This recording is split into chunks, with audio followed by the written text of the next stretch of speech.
Hey, board gamers. BJ from Board Game Gumbo on another episode of Gumbo Live. Wait a minute. This isn't Gumbo Live. This is iHeart Board Games. We are live at the Southern Board Game Fest in South Louisiana. We've got 300 of our closest friends. They're enjoying food, fun, festival right next door, culture, and board games. But we have a special treat for all the people on iHeart Board Games. Jesse, what's that special treat? It's right here to the left. We've got Jeremy Howard from Man vs. Meeple. How's it going, man? Jeremy, can I say this? I miss you, man. I miss you, man. I really do. It's been too long. It's been way too long. It's been too long. It's good to see you again. So, Jeremy, have you been playing any games lately? Of course I've been playing games. Of course. What a silly question. Lots of games. All right. So yeah, I'm going to start with a couple. Basically, I'm going to start with things that are coming because you know I like the things that are coming out. Here we go. So this one is going to be Free Radicals. It's coming from WizKids very soon. Can I say ooh? What's that? Can I give it ooh? Oh, Jesse, Free Radicals.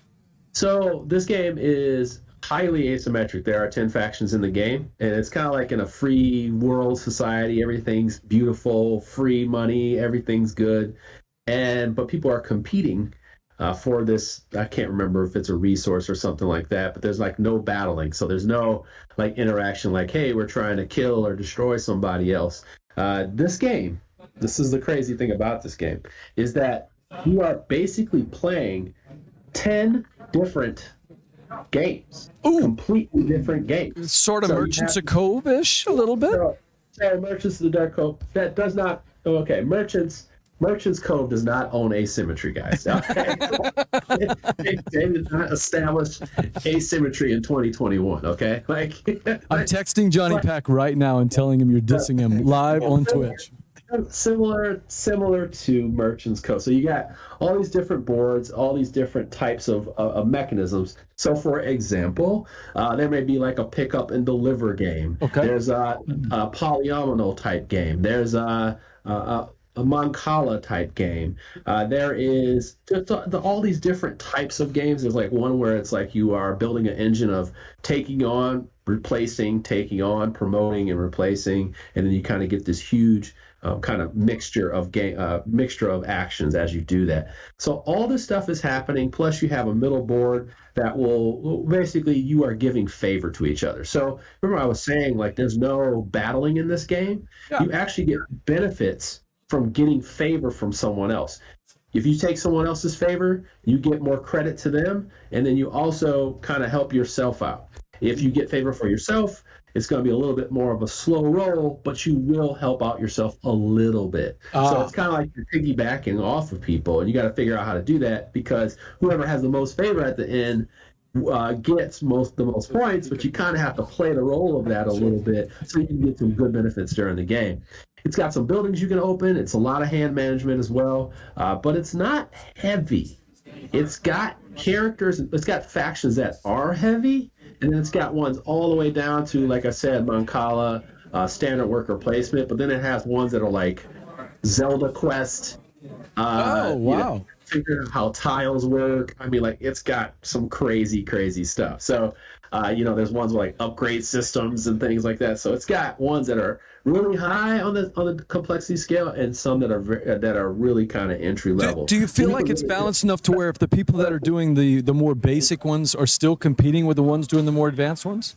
Yes, this is what I feel like the game is. It reaches a wide range of gamers that would be interested in this type of game. That's the best way to say it. So if you have someone who really wants the more difficult factions and that's what they're used to, they played the game several times, that would be great because they can play with someone who doesn't. And you are learning that puzzle, and it's really easy. It's like, hey, you know how to play Mancala? Of course, almost everybody does, right? Well, this is the spirit of how this works. The polyomino type is really just King Domino with some different trigger bonuses. So you can have that same kind of experience, but you're playing a competitive game, and that's really what you want. You want good competition, and you get that. Okay. Which one is the Blu-ray character? That's the only one I care about. Which one is the Blu-ray character? There's no Blu-ray in this There's one. no Blu-ray character. There's no Blu-ray, man. Hey, we got a couple of Blu-ray. people checking in. Slivers and Time Ruler. Checking out your How's it background. going? Hey, if you guys have any questions for Jeremy Howard, he's got answers. Yeah. You know what? I'm gonna flip it on you a little bit here. I told you key to the kingdom. I'm gonna switch it up. I forgot to tell you about this one. Okay, so Free Radicals, you enjoy it. We've actually got a copy that we need to break open, so at some point we're going to try to play it, so I can't wait to play it. And the rules are really easy. They give each character, you know how like asymmetric factions, they give you like a pamphlet? Yeah. No, this one is like 1 page and a half. Like it tells you how to walk through your turn. There's no complication Not to like it. Root, yeah. Right. So right, not like Root, where you have this whole like experience you got to figure out with like so many nuances. There's no nuances. Like it's so easy. There's no edge cases really. So yeah, you're just good to go. Hey, Jeremy, Time Roller says the Magnificent that you have back there, that was his #1 game of 2020. Ooh. Hey, I know man, you're a big fan. Yeah, I'm a big fan. Oh man, I want to show you something, but now I don't want to get you too excited. Come on. Is this a gumbo scoop? Oh. Uh-oh. We've got a gumbo scoop right here on iHeart Board Games. Made 'em Hey, it's like those old episodes when the Brady Bunch would show up on Mork and Mindy or something like that. You know, it's like a crossover episode. We're doing a gumbo scoop. What is that? Oh, Time Roller. Look at this. Oh, you're making Slivers happy. Magnificent snow, baby. So is that a standalone expansion or is that more content for the game? Expansion is not standalone. Okay. Oh. Here's the hard part. I don't know if it's going to get a U.S. release. Oh no, Time Roller. You're just gonna have to fly to Madrid. Fly to Madrid. I'm such a big fan of the game. I imported it. I just was like, well, how much does it cost? I'm going to get it. Right, So. right. Time Roller says it's impossible to get, Jeremy. But that's why we bring him in. He brings the stuff. Jeremy brings the stuff. Hey, Dr. Sign is checking in. Hey, thank you for watching, Dr. Sign. We're live here at Sobo. We've got Jeremy Howard from Man vs. Meeple.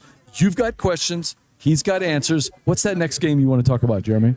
I decided to kind of throw you a pivot here. You might let me do another game now because comes this the one here is Dice Realms. Dice Realms is a game that people have been waiting years for and have forgot about. It was basically a dice rolling game in the vein of let's say Dice Forge, right? So in this game, you're going to have a bunch of different dice, and those dice are kind of like Build-A-Dice. Okay, you're gonna have these dice. They have different faces on it, and you can pop them out. But unlike, its predecessor, so you were thinking about like Merchant's Dice Forge, Cove. they actually have a little thing you can pop it out, so Okay, you can yeah. pop out the faces. But this game, you want to talk about variability? Here's the faces. How many faces there are in the game? Whoa! Okay. Ready? Here's how many faces are in the game. This is crazy. I'm going to just keep showing you faces until you get tired of seeing faces. So many faces are in the game. So there's another set of faces. Can there be Here's how many faces? faces are in the game. There's another set of faces. Another set of faces. So there are 666 Oh. components in this game, okay? All right. 668 points, I think, is in the game. And what you're doing is you're popping them out, you're rolling them, and you're going to get different combos, of course, of points and different things like that. Now, here's the thing. There are Basically, tiles there's a that lot. go in this bag. There's tiles that go in this bag, and they represent the type of things that you'll be doing for this game. So you'll have 5 of these different ones here, and they'll kind of give you situations that you need to deal with, but that will change the faces that go in this game. So you'll only Kind of have engine 5 building? faces. Kind of What's engine that? building? Kind of engine building a little? You're building engines with the dice. Because you actually have to buy the dice as well. And then you also have to dodge the weather die. So there's like a weather die right here that can mess with what you're doing. And there's also like attack die that can attack other players. So there's some interaction as well. But it all comes down to these tiles, which you can do randomly or in a scenario-based type situation. It's a really interesting game. The biggest hurdle of this game is that it is $124. Wow. It's 123 more than I have in my pocket right now. Right, that's what I'm saying, man. That's right. It's only a quarter of face. That's it. Loan me $5, okay? This is not something that, just because you got your tax return, you're just going to go out and buy. You know what I'm saying? Not Jeremy, the star of Solo Sundays with Man vs. Meeple, cannot tell us cannot show us this game and not at least tell us, is there something solo with this game? There is not anything solo with this game. This is a 2 to 4 player game. And the cool, I would say also another cool thing about it is as highly interactive as you want it to be, or not at all, which is good. That's the saving grace for it. It's got a nice little flow chart and player aid, so you can kind of figure things out. It's actually very easy to explain. It just looks like it's got a lot going on. Who makes that game, Jeremy? That is Rio Grande. Oh, we played a Rio Grande game just a little while ago, Beyond the Sun. I don't know if you've heard of it. I have heard of it. So, Beyond the Sun. I have, sir. Yes. So that's a game I kind of sprung on you. We were talking about specific games. I wasn't expecting that one, Jesse, but I'm pleasantly surprised. Yeah. You okay with that? What we got now? Keys to the Kingdom. Okay. Now, this was based on a 90s game, I This think. is Restoration Games. Yeah, so 90s game, Restoration Games makes, kind of remakes of these games, and they kind of add more flavor. Jesse's got the 90s one. This right here, this would have been my favorite kids game if I played this game. Like, this would have been my favorite game ever if I was a kid. Like, ever. Like, this is so beautiful and fun and vibrant, and it's roll to move. More than Mage Knight? Yeah, because if I was 8 years old, Mage Knight would have, too much reading, I would have said, Mom. Too much reading, So what you're doing is you're moving across this world, rolling to resolve, roll to move. But here's the cool part. You have these little mitigations to your rolls, so you have these like different things in front of you, right? Right. All these different things. You have access to all of them. And if you want to add to your roll, you flip this over. If you want to subtract from your roll, you do this. Add, subtract, da-da-da-da-da. So it has all those. But it even has these cards that you can get if you go to certain spots. You can get Rickrolled in the game. Did you see that? It's actual Rickroll. So it's got all these like different like little pun card characters. Never gonna give you up. That are just absolutely hilarious. What some of these things say on them. They got the clumsy cleric. They just have all these different funny things on here. The cunning cockroach. I've survived 4,872 attempts of squishing. I think I know what I'm doing. So here's the plan. So I just have all these like nice little quirky things. They give you bonuses. But here's the deal. You're going to be going around this board trying to collect these keys, the pieces to a key. So you have your little part right here, you have your little thing, and you're trying to create a key like so. Okay. In different spots. What does that board look like? This is where it gets real cool. So you have this board like this, right? Is that like the original one? This kind of board that's like this. This is only part of the board. It's gigantic. That's a table hog. You'll be moving around. You'll be moving around this board, and you'll be resolving these little quests that are on the board. Okay. And some of them are just adding and subtracting. Some of them are just like staying under a certain number. Very childlike, very, risky, got to go for it, that kind of stuff. Okay. But if you get to one of these spots here, you see how it has a hole in it? You will open this up, and you will go through a warp to the other world that's in there. No way. Yeah. Wow. Yeah. It's so cool, man. It's so childish. I could see if you got your nieces or nephews or your kids, this is the kind of game you don't even have to beg them to play. They're going to want to play. Well, you don't have to beg them to play. And then they have like, when you go to these little spots and you like do the little adventures, it'll tell you what the adventure is like. So look at that sleeping giant, oh, that's fun. This is like, it's just fun. It's absolutely just nothing but fun on your mind. Like we're not doing all this super heavy stuff. We're having a good time. We're not overdoing it. And then, like I said, there's different games when you get to these certain spots. You're trying to get these key pieces. When you do, you finally roll up the dungeon and you prepare and go up here and try to get certain numbers. It's just fun because you got a lot of mitigation, and that's exactly what you want. Just some of this mitigation because you're just chucking dice, right? for movement, and they even have like a more volatile die that gives you like double movement, but it also gives you 0. So yeah, I mean, just a very pleasant game. Jesse, I'm going to tell you that when I heard the name Keys to the Kingdom, when I saw it on social media, it didn't really excite me because I don't remember that game as a kid. But Jeremy is selling me this game hard, man. It sounds good. I played it at a couple conventions, and it just stuck with me. And then I played it at PAX U, and I was like, yeah, I love this game. Yeah. Yes, I do. No, I grew up in that Dark Tower, Fireball Island type of, that was the games that we played. I just don't remember Keys to the Kingdom coming out. So I guess I missed that one. But you're selling it to me hard. I'm telling you. Yeah. Time Roller says you're actually going to get the parents' basic math skills. Who's saying I'm getting the rules wrong? I'm not going to get the rules wrong. He says it's a kid's game. How could I? It's that complicated. Get Redneck 07 off this channel. You're out of here. Get out of here. Do you need Rodney Smith to do everything for you? I get 82% of the rules right, and that's a passing grade in any high school. Passing grade. All right, Jeremy, you got one. No, it's not the truth, Slivers. It's not the truth. We got one more. I'm actually filming a review for it right now. This is, it's literally right here on the table. Review. This is Libertalia. So, this is a 2012 game that is now being redone, kind of reworked.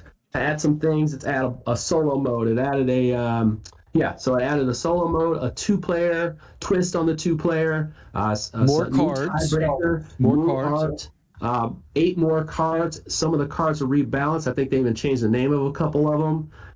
New art, new artwork, different tiles that change things up as well. Lots of the new details, of course, with that Stonemaier touch of high quality.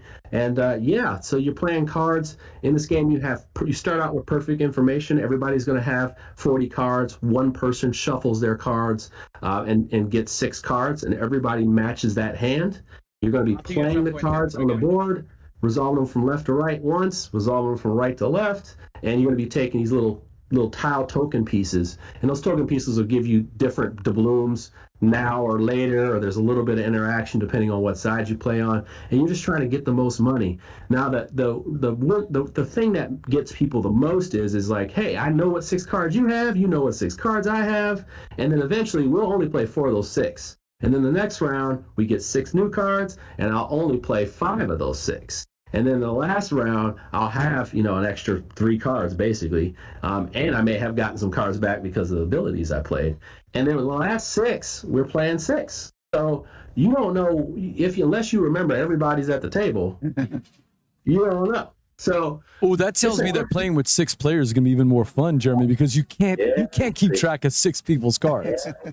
So that embrace the chaos, right? Yeah. So that's the problem, though. The problem is, at low player counts, not an attractive game at all. Oh, no. And that's what they are selling in this project, like this game, right? Okay. They're selling, hey, we have a robust solo mode. The solo mode is, hey, shout out to Automa Factory. They always figure out a way to do this stuff, but that does not mean that it's, hey, go out buy this for solo only. Okay.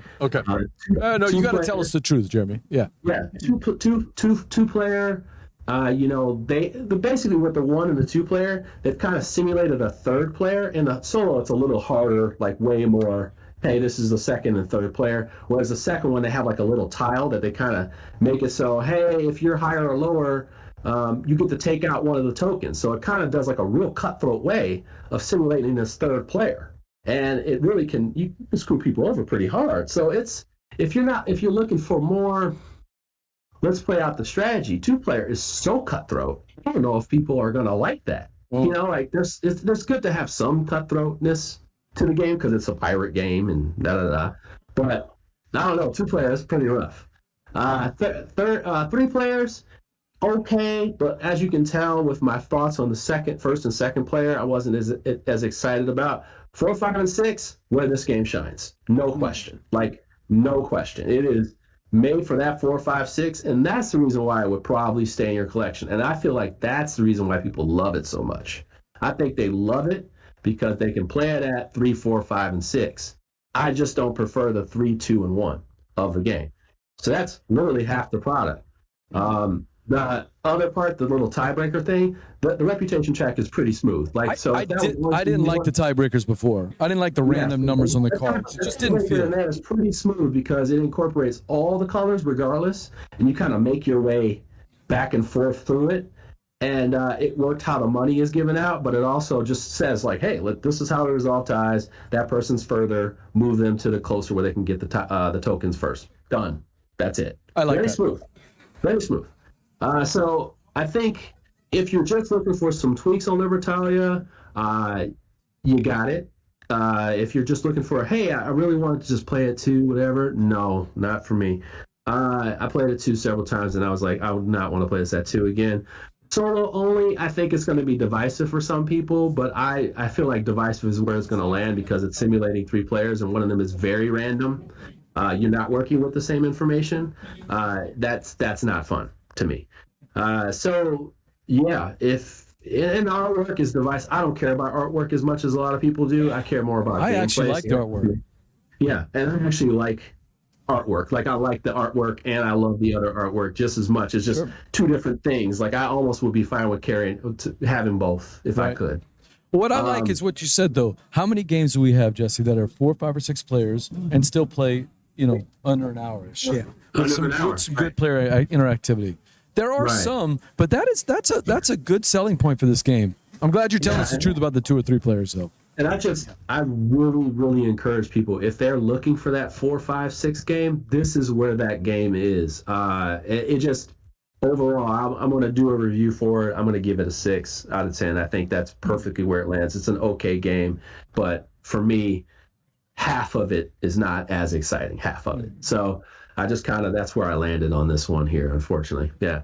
I'm going to keep it around, and if there's something that replaces it, fine, but I think I've kind of sectioned it off to a certain thing, right?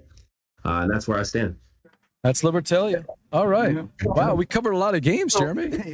Yeah, as we always do.